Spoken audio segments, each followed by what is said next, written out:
Le 15 septembre dernier, à Valbriand, s'est tenue une soirée de consultation où on a présenté les résultats d'une étude sur la population des ombles de fontaines et des touladis dans le lac Matapédia. Et pour faire un résumé de cette rencontre, on rejoint la biologiste Anne-Marie Pelletier qui était là lors de la soirée de présentation. Bonjour Anne-Marie. Bonjour. Donc, Anne-Marie, toi, tu es biologiste au ministère de la Faune, division, j'allais dire, mais secteur Est du Québec. Oui, pour le Bas-Saint-Laurent, plus exactement. OK, pour le Bas-Saint-Laurent. Et tu avais un de tes mandats, c'était d'analyser, en fait, les données sur la population des truites grises et des truites mouchetées qu'il y a dans le lac Matapédia. Est-ce que ces études-là ont été faites sur une longue période? Bien, en fait, c'est que pour nos études sur le touladi, on fait ça régulièrement. On fait des inventaires qui visent le touladi. Donc, on fait ça aux 5 ans sur le lac Matapédia, mais sur les autres plans d'eau aussi qu'il y a du touladi. Donc, on a des inventaires normalisés depuis 1990. Donc, oui, c'est vraiment intéressant parce qu'on peut faire des comparaisons là, dans les dernières années. Pour l'ombre de fontaine, on a des petites données, là, c'est plus fragmentaire, donc c'est plus difficile de faire un comparatif dans les années précédentes, mais on a quand même un paquet d'informations, un paquet d'indices là, qui nous permettent quand même d'avoir un portrait général grossière de la situation. OK. Donc, il y a vraiment ces deux populations de poissons-là dans le lac Matapédia. De ce qu'on a compris suite au 15 septembre dernier, c'est qu'il y a une population qui est plus fragilisée qu'une autre là, dans le mon Dieu, j'allais dire le cheptel, mais c'est pas vraiment ça, hein, dans la colonie de poissons qui se trouve. Avant d'aller un petit peu plus précisément, quelles sont les différences entre le touladi et l'ombre de fontaine? Bon, en fait, ce qu'il faut comprendre de manière générale, là, c'est que dans le plan d'eau, dans le lac Matapédia, là, il y a 18 espèces différentes de poissons. OK. Donc, c'est vraiment beaucoup. Fait que tout ce monde-là se compétitionne. Fait que c'est pas évident, OK, à bien comprendre la dynamique puis à gérer ça. Là, nous autres, lors de notre rencontre, on a parlé plus particulièrement de l'ombre de fontaine, aussi appelée truite mouchetée. Donc, c'est le même poisson, avec juste, c'est ça, une appellation différente. Puis, on a parlé aussi du touladi parce que c'est les deux espèces principales prisées par les pêcheurs sportifs. Mais il y en a plein d'autres poissons dans ce lac-là. OK. Donc, la différence, l'ombre de fontaine ou truite mouchetée, c'est une espèce, c'est tous les deux des salmonidés, l'ombre de fontaine ou le touladi, c'est des salmonidés. Donc, c'est des poissons de la même famille. Mais l'ombre de fontaine, c'est un poisson qui va vivre moins longtemps. Son cycle de reproduction là, est quand même plus rapide. Le poisson va vivre jusqu'à peu près 4-5 ans. Okay. Tandis que le touladi, c'est un poisson qui vient beaucoup plus gros, qui ne va pas coloniser les mêmes habitats. Il va vivre plus en profondeur. C'est aussi un salmonidé, donc c'est des espèces quand même qui recherchent l'eau fraîche. Puis le touladi, lui, il peut vivre jusqu'à 30 ans, même plus que 30 ans. Là. Donc, va se reproduire beaucoup plus tard. Puis c'est un poisson qu'on n'a pas partout, contrairement à la truite mouchetée où on a ça partout au Québec. Le touladi est un petit peu plus rare, puis c'est vraiment des plans d'eau qui ont des caractéristiques particulières où on va retrouver cette espèce-là. OK. Donc, on comprend qu'il y a 18 espèces. Fait que, dans le fond, la pointe de tarte, là, la nourriture qui est disponible, on divise ça en 18 sortes de poissons. Là, fait que ça peut... les populations peuvent varier à cause de ça, j'imagine. Mais pourquoi, en fait, il y a des écarts là, de population comme ça, puis il y a une espèce... Je pense que c'est la truite, c'est ça, l'ombre de fontaine, qui est comme plus menacée. Hein? Il y en a beaucoup moins. C'est parce qu'en fait, là, c'est ça. Les pêcheurs, eux, ils me parlent souvent, puis ils nous appellent, puis ils sont préoccupés justement par la truite mouchetée parce que ça fait des générations et des générations que les gens pêchent ça. Puis là, ils se rendent compte qu'il y en a de moins en moins. Ils ont raison. Mais ce qu'il faut comprendre, c'est que l'ombre de fontaine, elle, c'est une espèce qui est très fragile à la compétition, très fragile quand il y a beaucoup d'autres espèces dans le plan d'eau. Dans les dernières décennies, il y a eu beaucoup de pêche avec des poissons à pas. Les gens, il y avait moins il était moins conscient des effets néfastes d'apporter des espèces d'un plan d'eau à l'autre. Donc là, ça s'est fait coloniser par l'ajout des espèces qui sont pas là naturellement, puis qui rentrent en compétition avec nos espèces indigènes qui sont là depuis toujours. Donc, l'ombre de fontaine, elle, quand il y a beaucoup d'espèces, c'est connu, les populations chutent, les autres espèces vont prendre sa place, vont coloniser les meilleurs habitats, vont manger les œufs. Donc, c'est ça. Fait que c'est très difficile parce que ces espèces-là, on n'est pas capable, une fois qu'elles sont bien établies, là, on n'est pas capable de les retirer. Tandis que le touladi, lui, il est un peu plus capable de compétitionner parce qu'il va rester vraiment en profondeur. Fait que les autres espèces compétitrices sont moins là. Puis le touladi, étant donné que c'est une espèce assez rare, nous, le ministère, on l'ensemence aussi régulièrement. Donc, c'est pour ça, c'est sûr que si on ne ferait pas d'ensemencement, les populations seraient vraiment précaires. Mais là, on donne un petit boost, on appelle ça de la mise en valeur pour aussi soutenir les activités de pêche. Donc, le ministère s'occupe de faire des ensemencements réguliers. Puis ça, on fait ça avec c'est nous qui vont attraper les géniteurs, on appelle ça de la fraie artificielle ou de la fraie en nature. Là, on attrape les géniteurs, on fait sortir les œufs, la laitance, on mélange tout ça. Puis les alevins qui vont éclore de ça, on va les remettre dans le plan d'eau. OK. Puis ça, dans le lac Matapédia, est-ce que vous faites ça annuellement, aux 5 ans? C'est aux 2 ans. Dans tous les lacs, c'est aux 2 ans. Il ne faut pas faire ça trop régulièrement parce qu'il y a trop de compétition. Fait que c'est tout ça qui est calculé. Si on en met trop, souvent, d'en mettre trop, c'est comme passer, là. Souvent, les pêcheurs veulent en mettre toujours plus, mais c'est pas bon parce qu'il y a une capacité du milieu à nourrir tout ce beau monde-là. Donc, c'est ça. Fait qu'on le fait aux 2 ans. OK. Puis, est-ce qu'on pourrait faire la même chose avec l'ombre de fontaine? Est-ce que vous faites de l'ensemencement en ce moment? Bien, en fait, le ministère ne prend pas en charge les ensemencements d'ombre de fontaine au Québec. Premièrement, parce qu'il y en a partout. Donc, nous, on n'aurait pas la capacité, c'est trop gigantesque.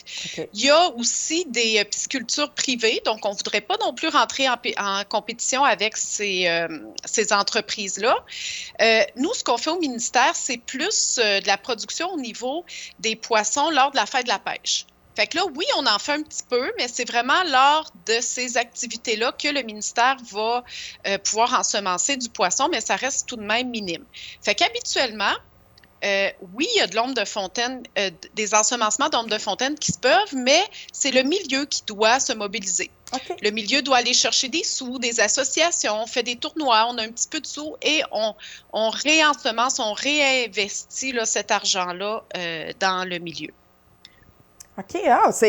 Donc, ça pourrait être une des solutions, en fait, pour sauver l'ombre de fontaine, parce que là, ce qu'on comprend, c'est que le touladi, ça va bien, puis de toute façon, vous aidez, vous donnez un petit coup de pouce moyennement naturel à la reproduction de touladi. Mais pour l'ombre de fontaine, si le milieu s'organise, est-ce que c'est des citoyens qui doivent faire ça? Est-ce que c'est la municipalité? Comment on peut concrètement, là?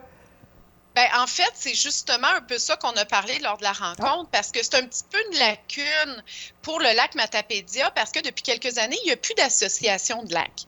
Fait qu'habituellement, c'est des associations de gens, de riverains, de pêcheurs, de bénévoles qui forment une association sans but lucratif.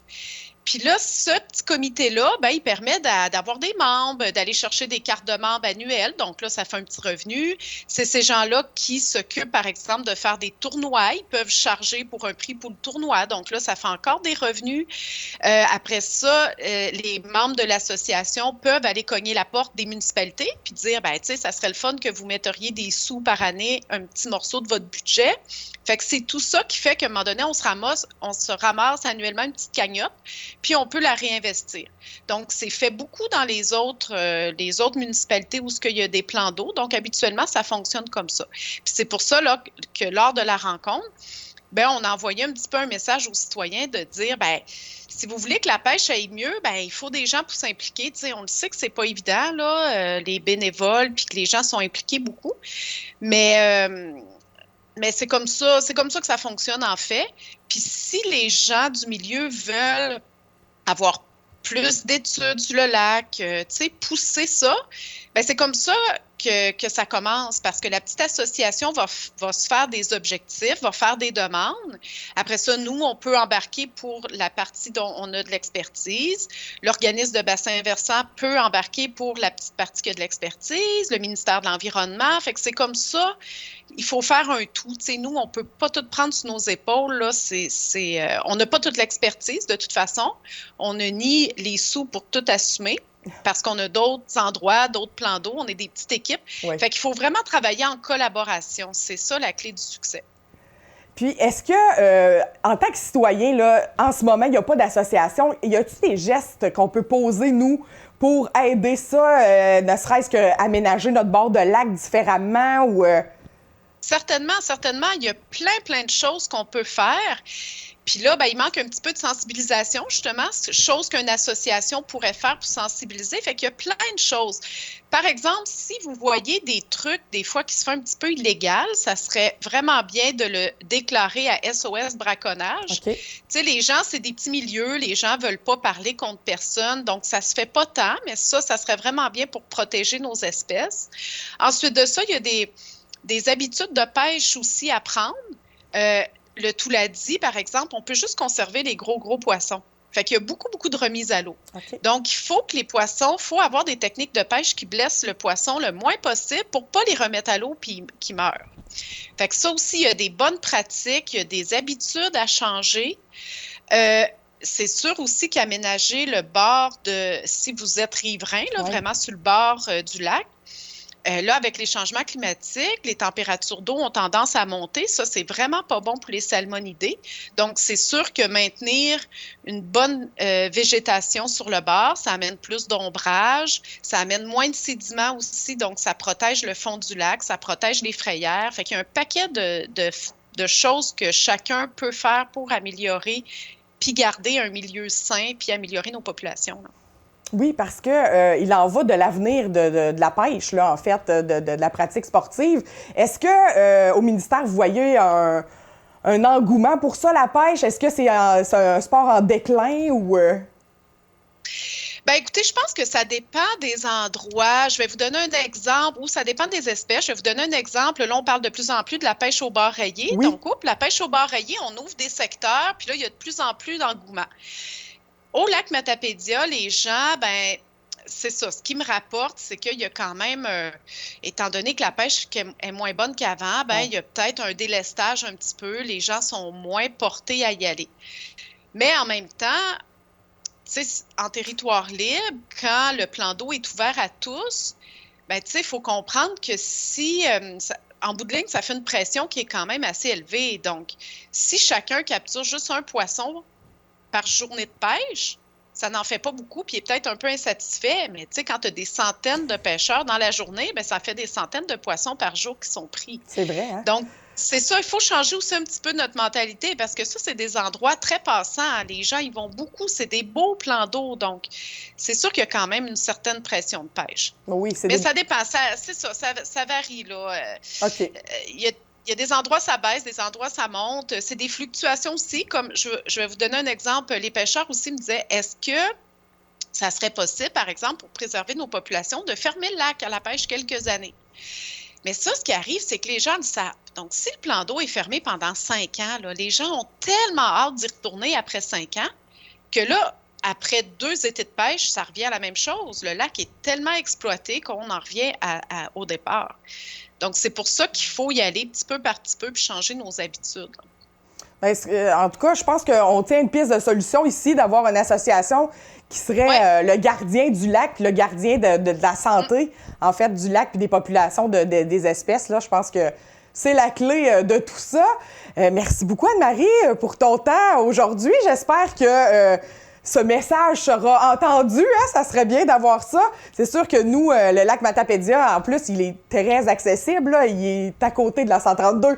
Donc, tu sais, c'est pas un lac que ça te prend 4 roues pour aller ou peu importe. Là. Fait que c'est certain que on aurait tout à gagner d'avoir une association qui s'occupe de notre lac. Merci beaucoup, Anne-Marie. Oui. Ça m'a fait plaisir. Merci de votre intérêt surtout.